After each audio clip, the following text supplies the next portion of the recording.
Here's where we're getting to the good stuff. This is the IceCube South Pole Neutrino Observatory.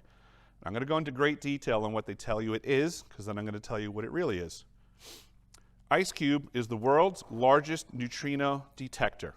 IceCube is comprised of 5,160 digital optical modules, we'll call them DOMs from this point out, suspended along 86 strings, or steel cables effectively, embedded in a cubic kilometer of ice beneath the South Pole. It detects neutrinos through the tiny flashes of blue light called Cherenkov light or radiation produced when neutrinos interact in the ice. There are 275 physicists in 12 countries and 48 institutions collaborating on this science. Just for clarification, this facility is run by the University of Wisconsin-Madison. They are the academic arm that's supposed to be in charge of this system. The colored dots illustrate the pattern of holes and season in which the holes were drilled in the ice for the placement of the neutrino detectors. And I want to point out that there was a very interesting image that was presented by Dr. Hine in his presentation in one of the slides where you were showing some of the specialty shapes of things. And I want people to pay attention to the pattern because what I noticed was that that image appeared just like a bird's eye view looking down on the detector array. What a coincidence. Sacred geometry matters. A dedicated team of over 300 IceCube drillers, technicians, and scientists contributed at the South Pole to IceCube construction between December of 2004 and December of 2010, drilling 2,450 meters into the Antarctic glacier took on average 48 hours, while deployment of the sensors lasted about 11 hours. The sensors, called DOMs, had to be quickly installed before the ice completely froze around them. Make special note of what was just said there. It's actually very easy to drill ice. What a coincidence. We're often told that things are not possible like that down in Antarctica. It takes too much time, it's too long. It's just wholly not true. The way that they drill through the ice right here is just simply by adding heat. The ice itself is typically at around minus 60 degrees. So all you have to do is add warmth, and the ice is actually, because of the 0% humidity, it's the least dense ice that you can have at the surface.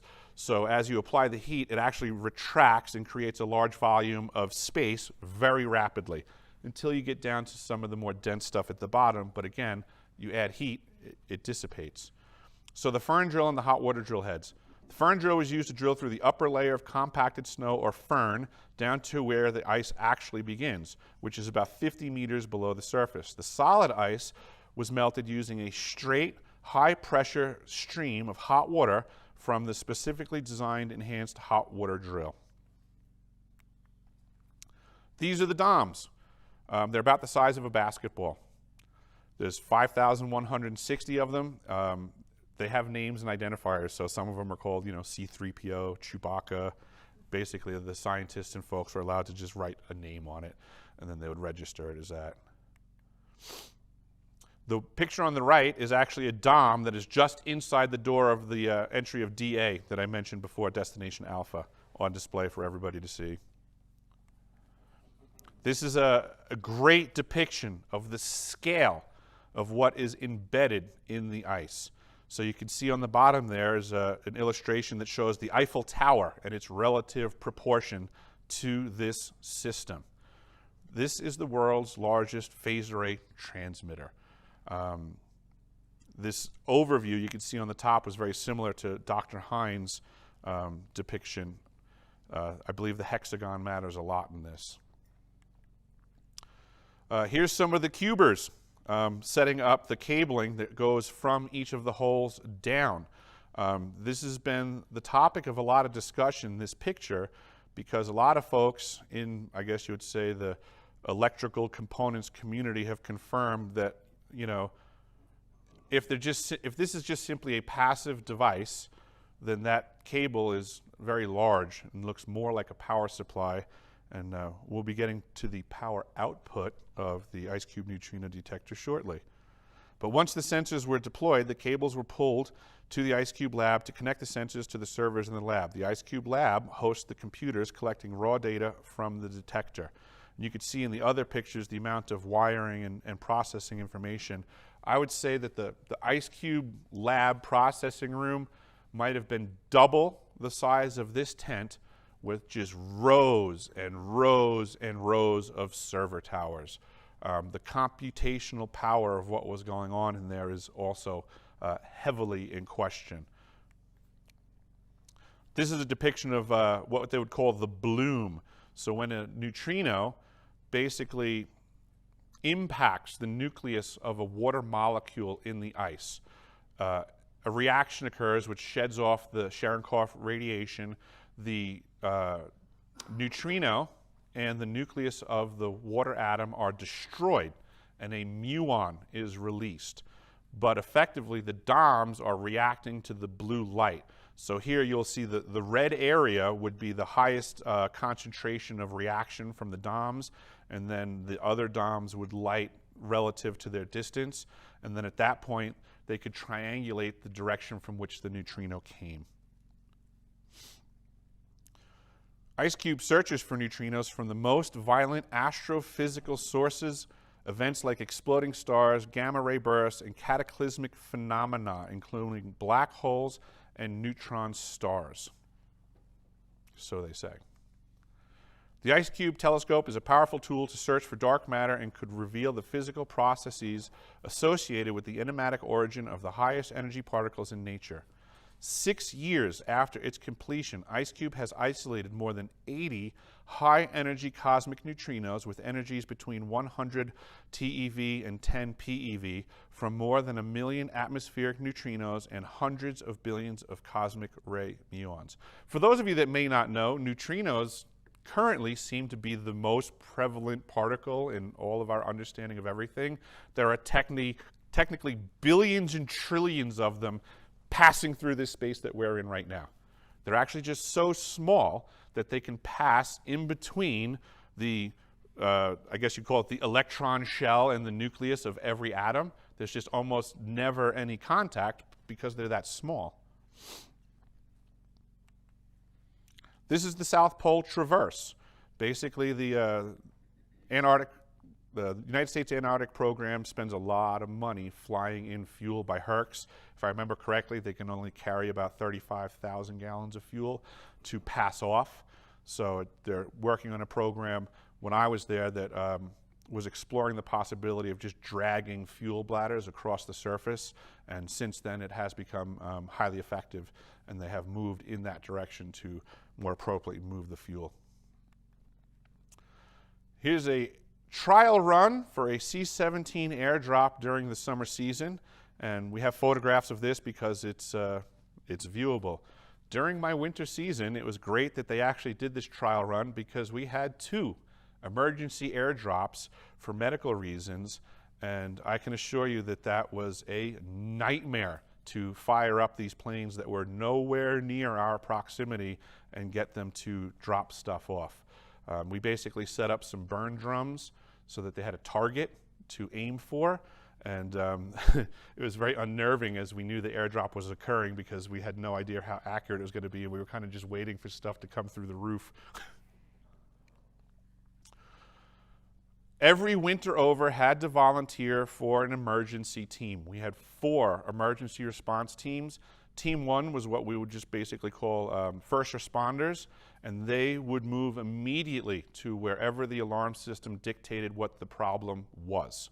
They would gather information to transfer it to Team 2, which was the fire brigade, which was my team. I was a lead on the fire brigade, and basically we would start gearing up, waiting to get intel from the Team 1 crew to let us know, what gear we're going to need.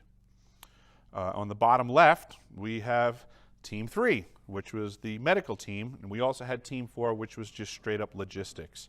During our winter season, we actually had our crew perform an appendectomy on one of our crew members, and boy, was that quite the day. We had 1 doctor officially, but you can see there's plenty of other personnel in that room. So there's other people that were simply on their day-to-day operations, were a work order scheduler, a grub lugger, a scientist by definition, but on that day, they were a surgical team. These are some of the Aurora australis. And although these pictures do look fantastic, I can assure you it looks so much better to the eye. And what the photographs will never be able to give you is the sound. They actually are very audible. I called it sizzling.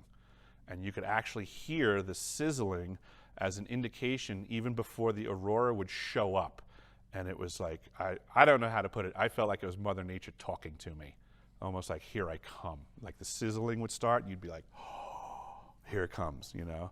And they would also follow you, which I think I've heard the native Alaskans say such things up in the northern areas where I work. And I can attest to that. It was like the aurora was following you sometimes. The South Pole has 1 night and 1 day for 6 months each. When we stay the winter, we call it spending the night. So in the program, I get to tell folks I spent a whole day at the South Pole. And it is actually very challenging to get used to the sun. I used to joke around and say you basically need a welding helmet to go outside. For, I guess, a reference, you know, normally when you look up at the sky and you see the sun, you know, it's this round plasma ball, but it's this circle of brightness. At the South Pole, because of the crystal conditions in the air, imagine if you were to just take that same stuff of brightness, but it's no longer just a circle. It actually comes straight down as a bar to the horizon and then across the ice from the horizon right to your feet. So it's that much more exponential brightness just stacked upon itself. And when you would be turning and doing work and you would be going in that direction, I mean, it was wholly painful. I think my eyes are actually heartily negatively impacted. You will very rarely see me outside without sunglasses on. And in hindsight, I can assure you that Raytheon Polar Services was not giving us the right PPE. This was our sunrise dinner. So the end of the night that we spent there, the culinary crew was, you know, tasked with giving us a sunrise feast. And it was amazing for us because we had sun again. And then prior to this event, they had actually sent out forms to the whole crew, you know, what do you suggest that we have for the sunrise dinner? And everybody filled out their stuff and handed it in and, you know, hoped, you know. And then it turned out when we all sat down, they just made everybody exactly what they asked for. So it was actually really cool. Everybody, you know, it was a big deal for us. That's my picture there. I had the bacon wrapped filet with coconut shrimp. It was amazing. This is the first flight out. So that's a, oh geez, why can't I think of the name of that plane right now? Anyone? I know it was I think it was a DC-9, but they hot rodded them for Antarctic situation, and also a very stout plane. And that brings us to the credits on that, and I'm going to back us up now to the most important part of this conversation. The ice cube neutrino detector. As I stated earlier in this program, they call it a science facility. I found that in the owner's manual, basically, the operator's manual, right? Everybody buys something, it comes in an operator's manual, whether it's a car, a tractor, a television. In the detector's paperwork, I found a page that states very clearly that each of the 5,160 DOMs actually has the capacity to transmit at up to 2,047 volts each. That, ladies and gentlemen, makes it the world's largest phased array transmitter. This thing is not simply listening. So, I did do a lot of research. I did speak to the former crew hands that were there with me. The reason that we started engaging in conversations years after being there, oof, this is rough, is everybody is now suffering from Havana syndrome-like symptoms. People were reaching out because they were in bad shape medically, and they wanted to know what my condition was. So since I became cognizant that they had yet to put all their cards on the table and were asking me to put all my cards on the table. And I was thoroughly convinced that at my time that I was there that these folks were spooks, because I had time in the submarine service and I'm familiar with spook activity.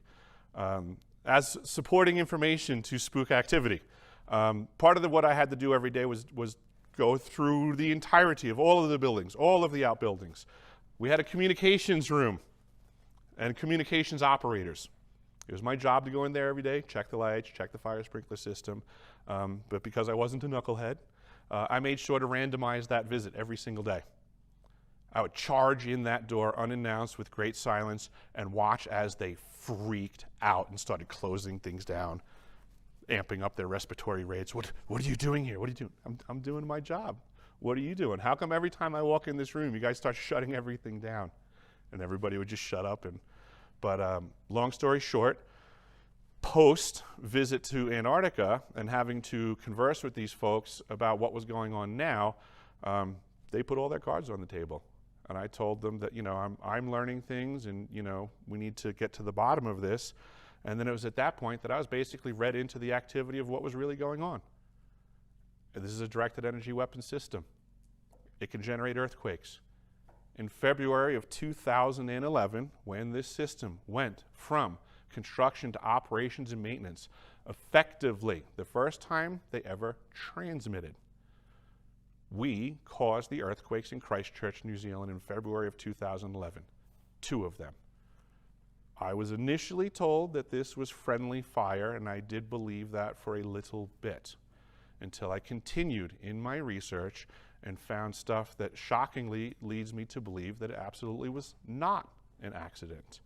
And the piece of information that I came across in that regards was a WikiLeaks post, apparently from the desk of Hillary Clinton. And I'm paraphrasing because I'm horrible with remembering things verbatim, but it basically said that she was very happy about the results of the earthquakes in Christchurch and very happy that they occurred on cue. So this corroborates what I was hearing from my own crew hands, that we have the capacity to do these things. It doesn't take a lot of research. If you simply want to go on the internet and look at all of the science that is available, you can look up how to induce earthquakes.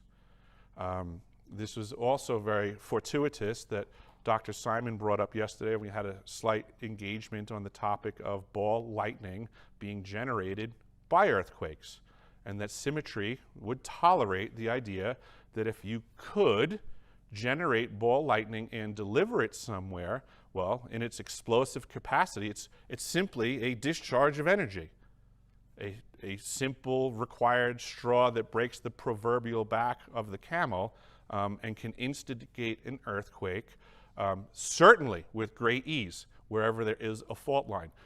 Since I've gone into the disclosure realm, I am still supported by crew hands that worked on these systems and want this information out because justice is required. Humanity deserves the truth. They want to impress upon everybody that it is extremely easy to generate an earthquake. We just need to understand that the technology exists and is being wielded. Energy discharges are energy discharges. It's just that simple. If it turns out that we have systems that have the capacity to deliver them, we have new weapons of war. And this is what I'm trying to let everybody know, is I've simply found the location of one of these systems. And everybody should start understanding that the world is not what we think. This is one of 3 directed energy weapon systems that I discovered and shared publicly in Washington, D.C.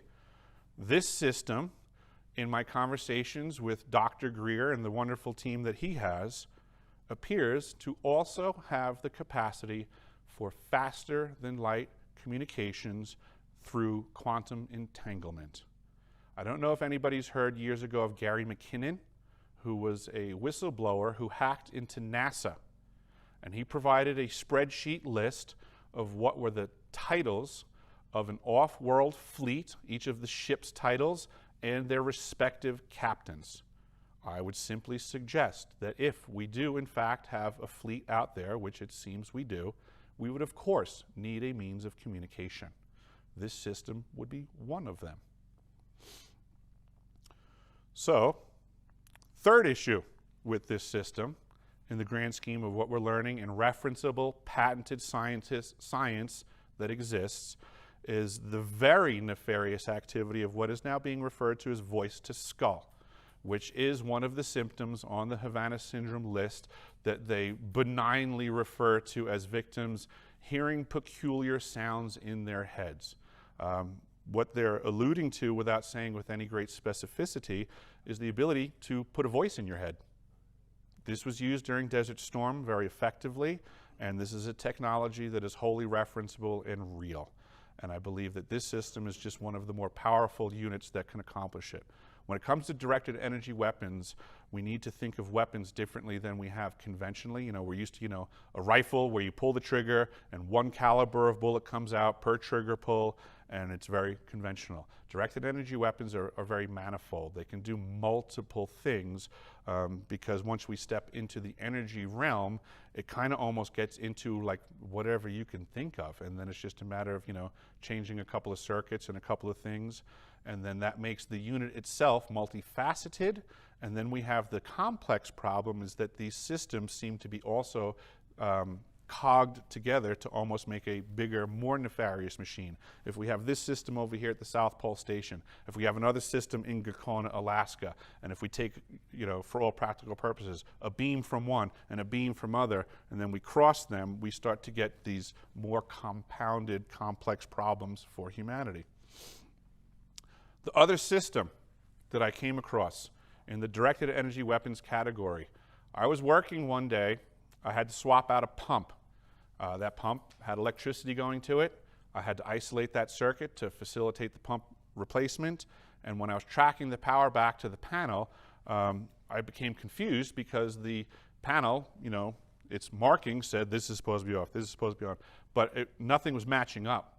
So I was concerned, am I getting the right circuit here? Am I going to de-energize correctly? So I ran it up my chain of command, had a conversation with the facilities engineer. He came down, started looking at stuff, and then the circuit that was causing the confusion, I was then at that time informed that that goes to the ELF system, which we were told was de-energized.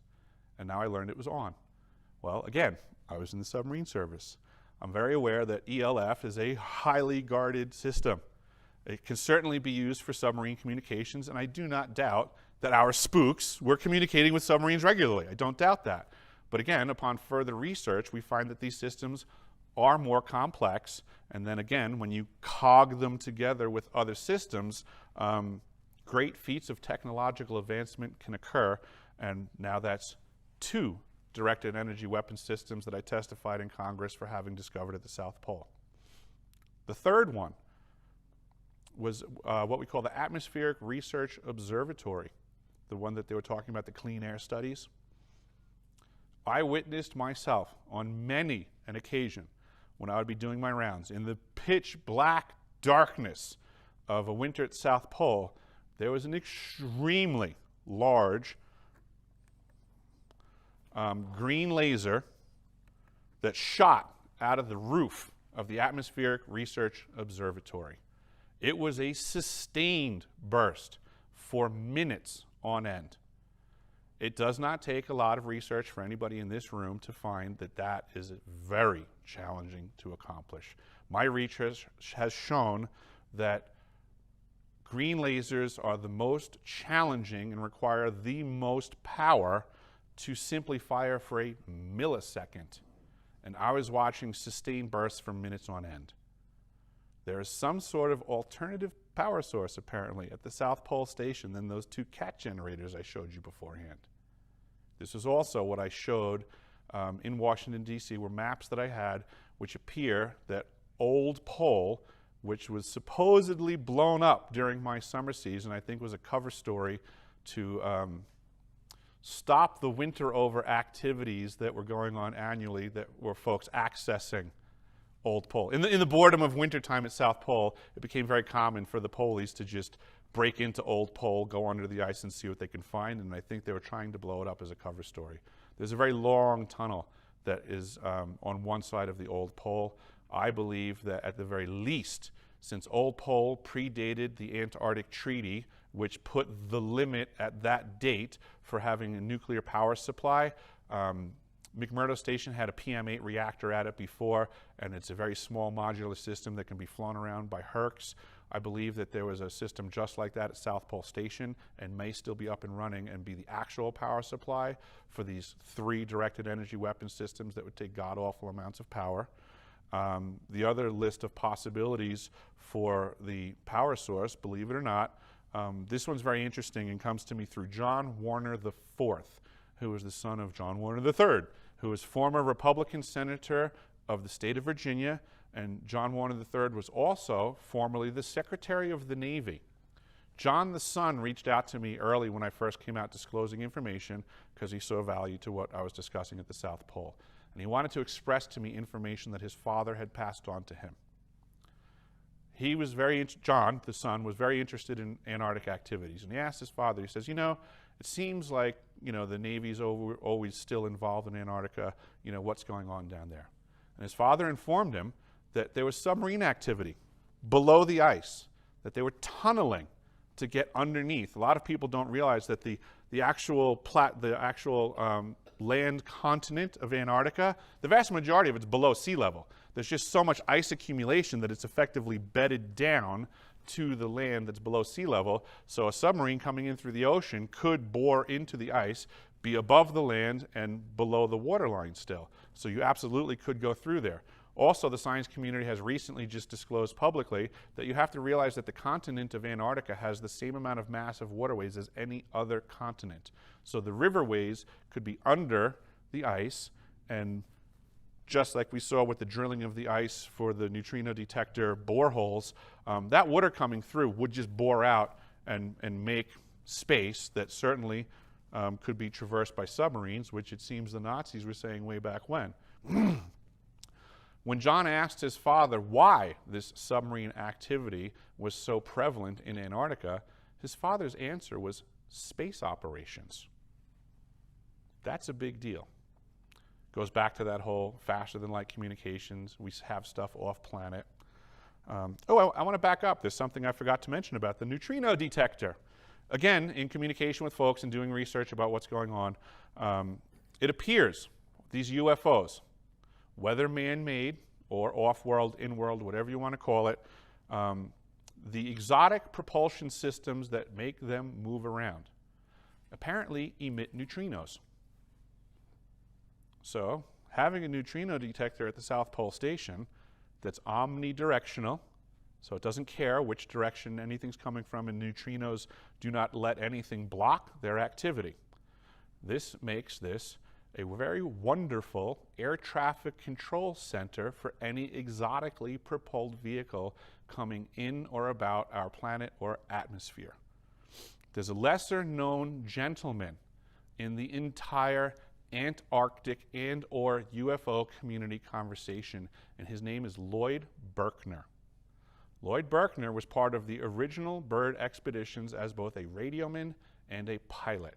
He was some sort of anomalous brain when it came to radios, and he had a major understanding way ahead of the curve of how to set these things up. After Berkner's experience with the Antarctic program, he went to the United States government and was looking to start a program that was set up to start paying attention. And this is way back when.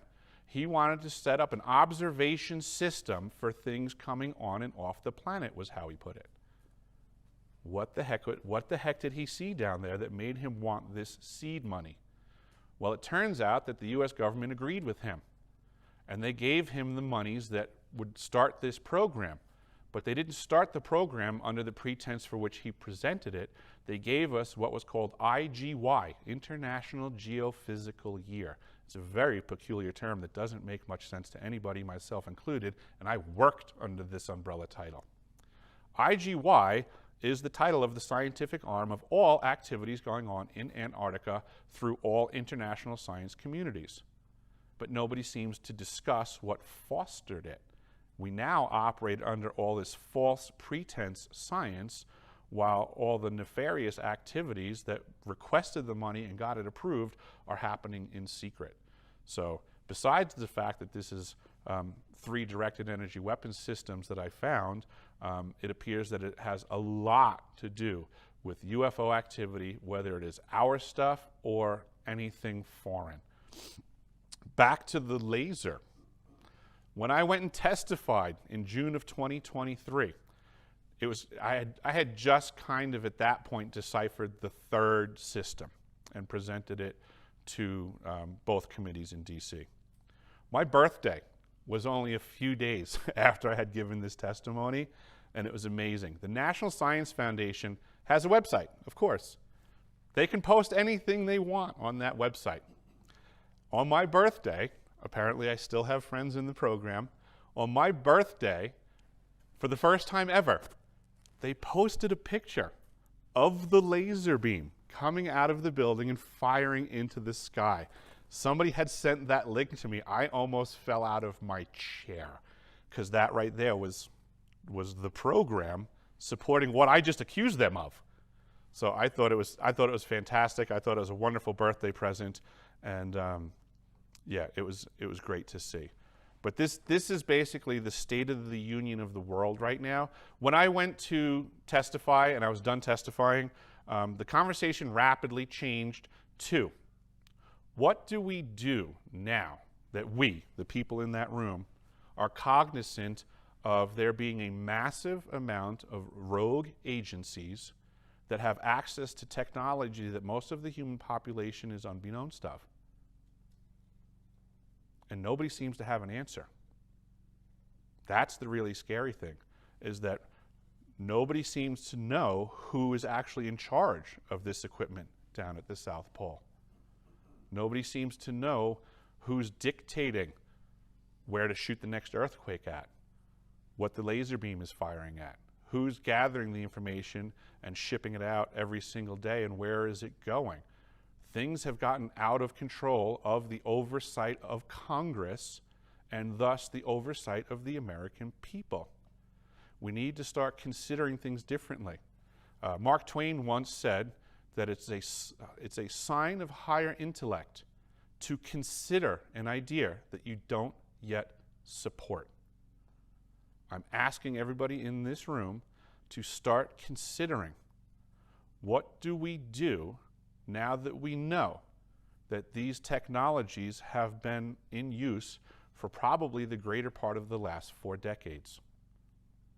What do we do as people, and making it better for our children that we're leaving this planet to, knowing that there are rogue agencies with Star Wars-like technology doing whatever they want, because if this information isn't known to the public, it's not regulated.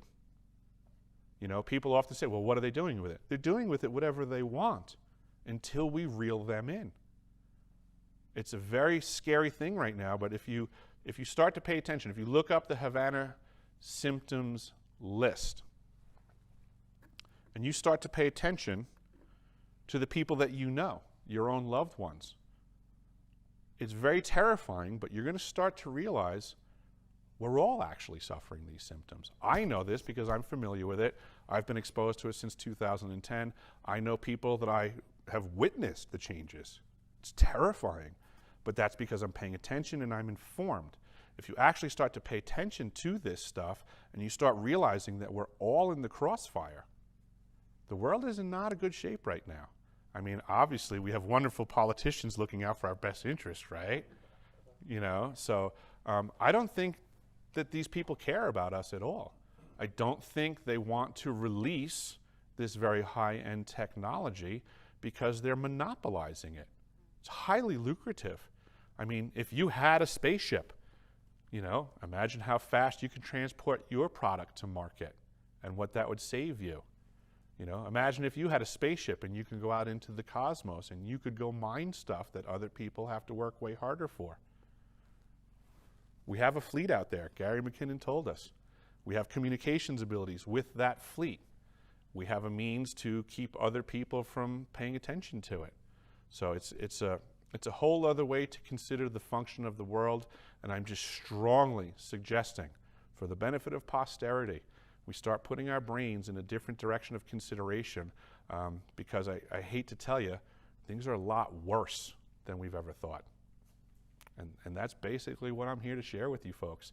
I am completely open to any questions that you have, because I can appreciate this is a lot to throw at you, but it's just the current state of the union.